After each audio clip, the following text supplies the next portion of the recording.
Thanks for coming, visiting the show.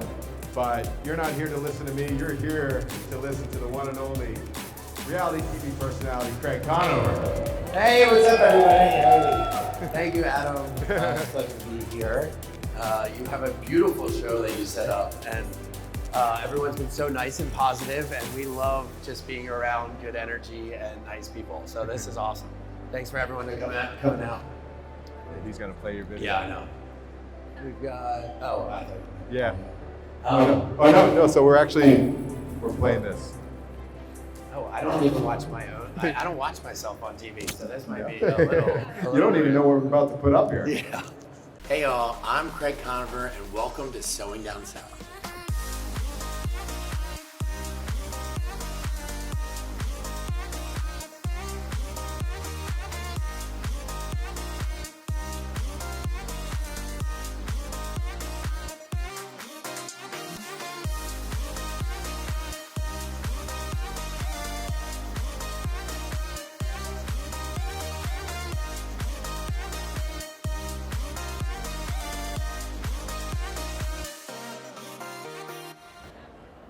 All right, it wasn't bad. Yeah, that was cool, good, right? actually. That was all from our opening week. We opened our store this May, and it's been great. No, it's amazing. And yes, they actually have a booth display. All of you can purchase product, check them out, take pictures. So we brought Charleston here. Yeah, we've got our Instagram wall with us. It's been a hit. Anyone out here that has stores or wants to draw traffic, having an Instagram picture wall is great. But it's been great to meet everyone. And yeah, we've got a few of our outdoor pillows here, our indoor pillows, some candles, and yeah, come check them out. Awesome. So getting started, going into this, obviously you're on TV. You got into, reality TV. Tell us a little bit about yourself, how you got into that. So I'm originally from Fenwick Island, Delaware, or my mom hates that because I'm from Dagsboro, Delaware, but most people know the other name. But I moved to Charleston for undergrad. I fell in love with the city. I stayed for law school. And then in my second year, the crazy, silly show of Southern Charm found me. And I said, you know what? Yeah, I was like, why not? Right. This could either go incredibly poorly or be a lot of fun. And I've got no regrets from that show, and I'm happy I did it. So we just filmed our 8th season, which will air in May. Congratulations. Thank you. And fortunately from that birthed Sewing Down South. I've always loved gardening, cooking, and in 7th grade we had home ec, and we learned to sew. And years later, I found myself in a weird transition in life, and I still had my sewing machine. I thought I was going to make clothes, but it was a lot harder than I thought. Right. I didn't know how to make clothes, but I remembered how to make a pillow, which from middle school, and I just ran with it. And it seems like a lot of people thought it was crazy, and it was kind of, but through kind of my hidden passions of cooking and designing and sewing, we've been able to build a great company, and we've got an awesome team now in Charleston, and it's been fun. No, it's amazing because, from when we first started Sewing Down South launch, obviously it was mostly e-commerce initially. Yeah. Recently launched your actual store location. We've seen the whole transition, and you've really launched it into a home lifestyle brand. And that's always been the goal. I kind of said I wanted to be the male Martha Stewart, model our store, hopefully off of like Williams-Sonoma. And this year, finally, my partner trusts me enough that we might have a good idea here. Jerry's back there.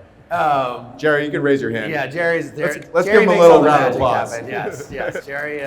Jerry is who brought me from sewing in my dining room to actually having a real company. I didn't know if I was going to have to hire people around the community to come sew for me. I didn't know what I was doing, and he made the operational side of it all happen. So this year we're going to move into bedding, which is very exciting. Nice. We found all of our stuff's made in South Carolina, and we found an awesome linen distributor. So we're going to do sheets, sleeping pillows.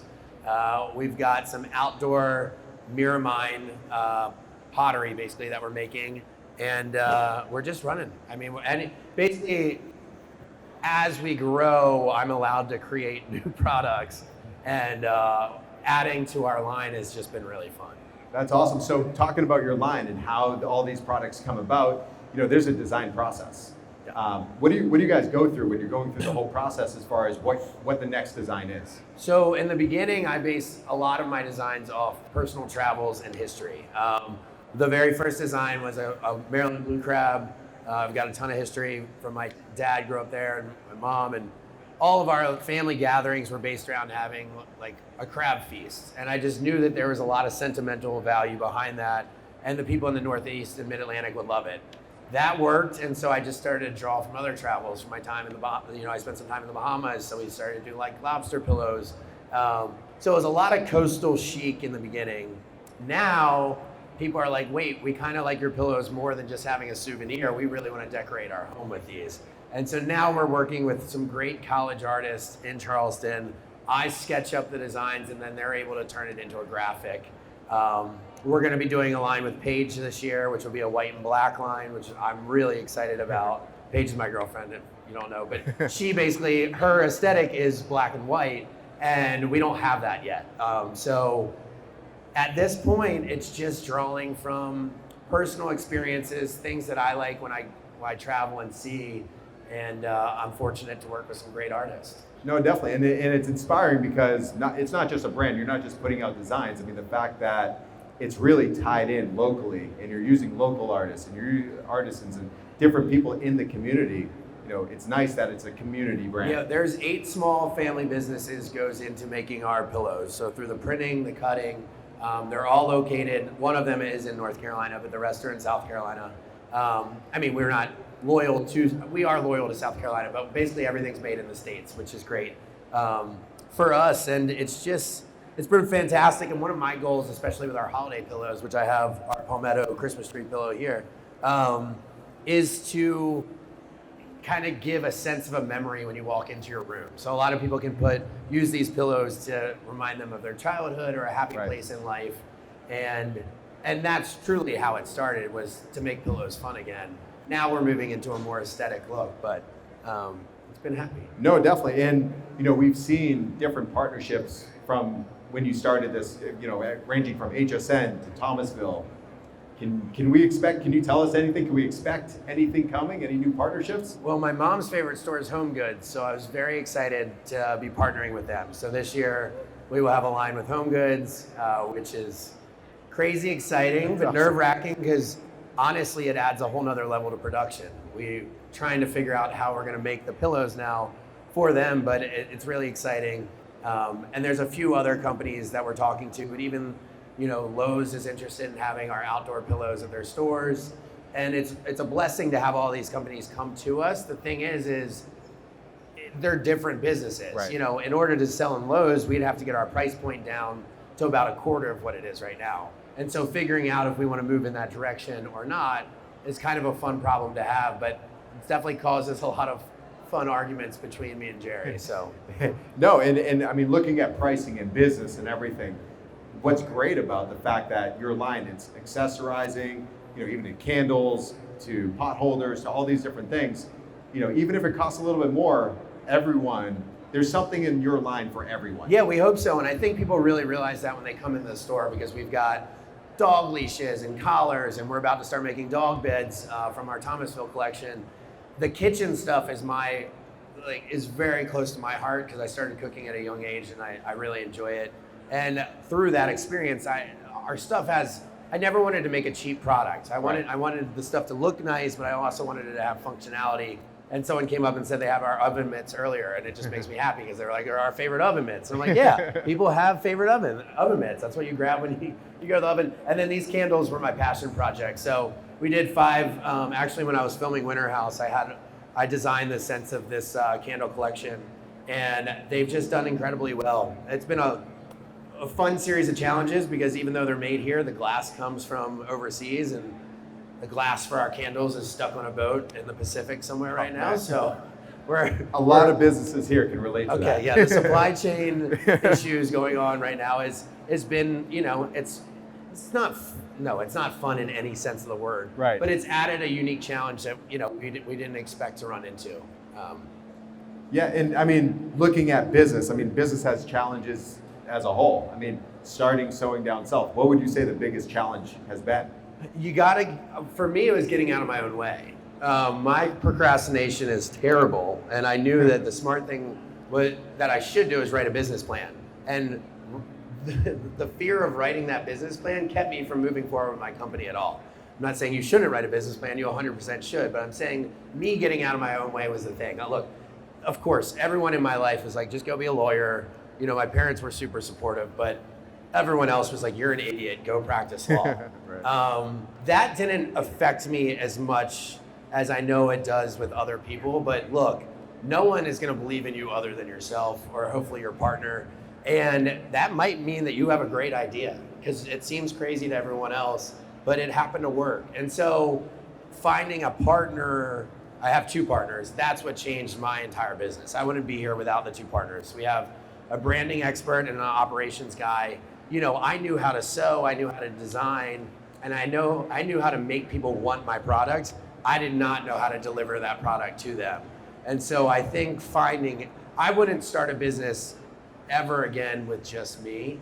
You know, different things work for different people, but just finding someone else, give them a little bit of equity in your company and move forward, right, really makes you feel a little more safe in starting your company. So to me, it was just getting out of my own way and taking the next step. And I think, you know, I've got a book coming out, and one of the major themes is just keep moving. Right. Even, look, you're gonna move backwards a lot, but you just can't sit still. And if you just keep trying, keep moving, do something every day, something's gonna fit eventually. Right. And those baby steps is kind of what helped. But yeah, the partners is what changed the game. No, definitely. And talking about your book, so what can we expect? When's the launch? So the book is extremely vulnerable, which I didn't imagine myself doing this a year and a half ago. I was like, why would I write a book? I don't have anything to talk about. And as I started to talk to the writer, I realized that I do have a lot of stories. And you know, I was bullied horribly growing up, which kind of prepared me for reality TV, which is funny because by the time I was like, you guys can't do anything to me that hasn't already been done. And I kind of share that, you know, I've run into like, you know, drinking problems, or I got hooked on Adderall in law school, and I had these problems, but I still made it. I didn't start sewing down south till I was 30, and I beat myself up about it all the time. I was like, how do I not have a company by now? I have millions of people that watch me on TV, and I haven't even come up with like socks to sell. Right. And so the book is all about being like, you know, don't beat yourself up too much. A lot of the people out there that you think are successful had the exact same problems as you. And it's kind of a feel-good comfort story of being like, things will work out, but there's gonna be some dark times too. Right. And so there's some business lessons in there. There's the entire story of our company. There's some Southern Charm spoilers or secrets in there that the network wasn't too happy with me about. But there's some behind the scenes stuff in there. And what I would do is I would get in my car and I would drive around for an hour and talk to my writer. And I'm not very good at like not telling people everything. So it's a pretty open book, and I think you'll enjoy it. It's called Pillow Talk. It comes out March 29th. And there's a QR code at our booth if you want to snapshot it. But we're going on a book tour, which is great. Austin and I are doing a podcast tour. So during the day, we'll do book signings, and then at night, we'll do a podcast tour. We'll actually be right here in Fort Lauderdale the last week in April. Yeah. So we'll have a chance to do the book signing. Put it on your calendars. Yep. Pull out your phones, put it on the calendar. Yeah. If Jerry could actually get us an exact date, it'd be great. But, I'll give him a break today. But yeah, we'll be right back here in Fort Lauderdale. So it'll be fun. So you have a lot happening, and listening to you, one of the most exciting things is you're at the start. You're still at the starting line. You've done so much. What can we expect what's your 5 years?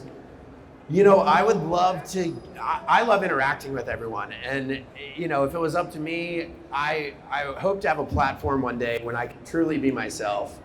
The editing's not left up to someone else, and I can really engage with people because I think, I think I'm good at connecting with people, and that's why I love doing shows like this. And I hope you all come up to the booth and say hi and chat. I think more tours are going to happen. That's my goal. I like being on the road. I like having that structure, and I like meeting everyone. we'll see how the book goes. Hopefully it's good and inspiring, because then we can start doing cookbooks or more stories. Yeah. Like I said, I don't know if people want to know my stories yet. We'll find out soon enough. But really, you know, I will always thank Southern Charm for my start.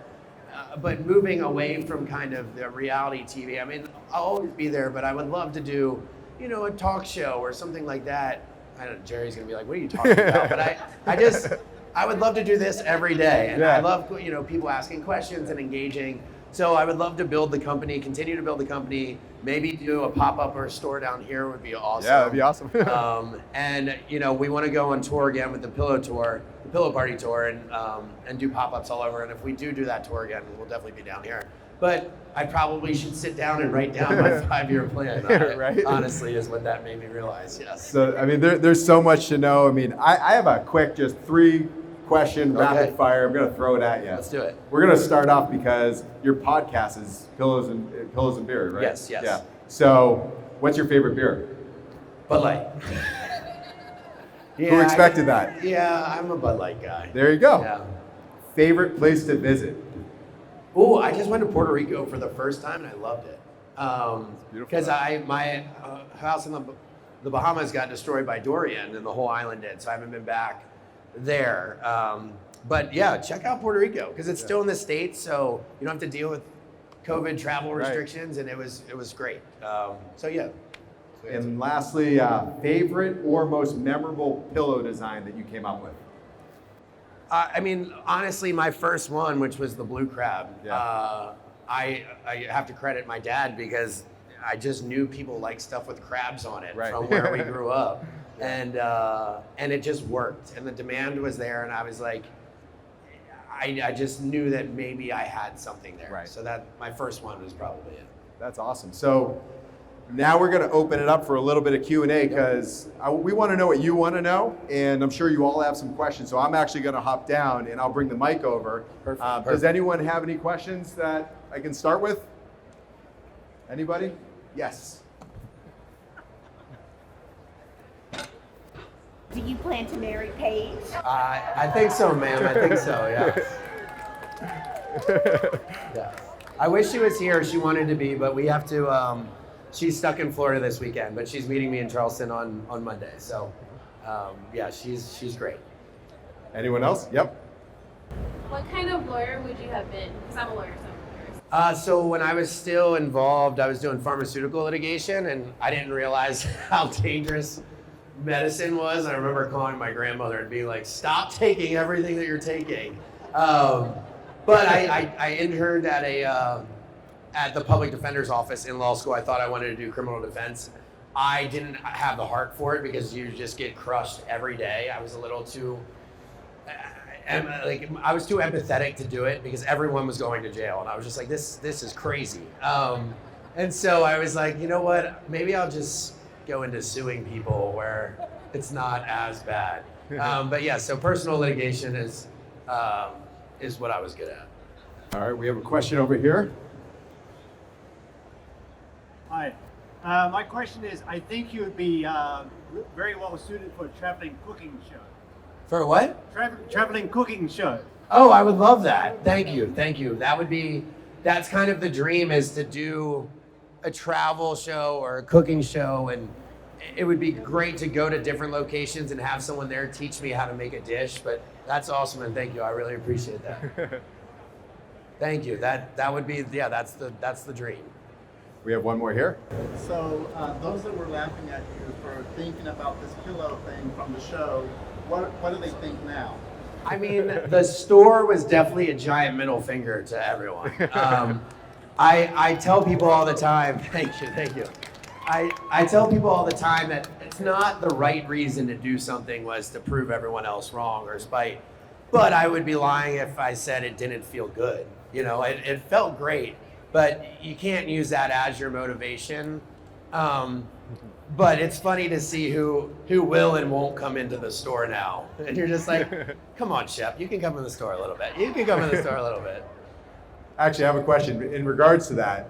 Have you found more friends coming back to you because now they believe in you and on what you've accomplished? Yeah, and how I treat it is, you're nice to them, Yeah. but you don't forget. Yeah. And you keep your circle tight. And I talked to Damon John actually a couple months ago, and it was an incredible conversation. It's on our podcast actually.